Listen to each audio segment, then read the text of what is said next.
আসসালামু আলাইকুম dear viewers, বছরব্যাপী কৃষি চ্যানেলের পক্ষ থেকে শুভেচ্ছা জানাচ্ছি। ঈদ মুবারক সবাইকে। আমি এখন দাঁড়িয়ে আছি আমাদের বাড়ির কাছে, আমাদের ঠিক তলাটায়, যেখানে ব্রহ্মপুত্র বয়ে যায়। এখন পানি নেই। এখানে চতুর্পার্শ্বে দেখছেন ধান চাষ,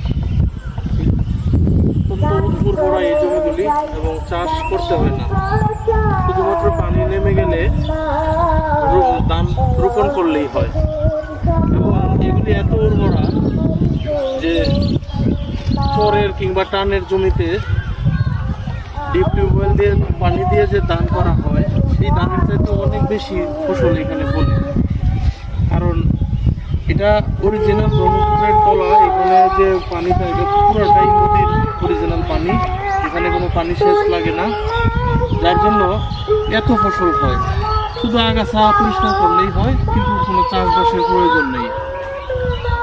আর আগে একটা রিস্ক থাকতো, ধান পেকে গেলে জোয়ারের পানি আসতো। এখন ওই দিকটায় বেড়িবাঁধ হওয়ায় এখন আর ওই পানি আসার রিস্কটাও নাই, যার জন্য খুব ইজিলি ধান করা যায়।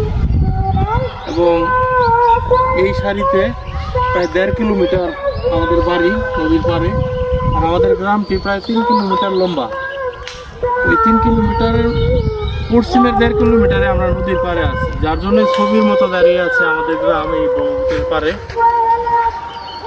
যেটা আসলেই সুন্দর।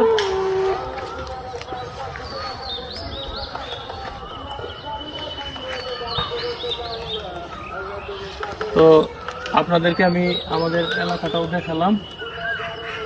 সবাইকে আবারও শুভেচ্ছা জানাচ্ছি। ঈদ মুবারক।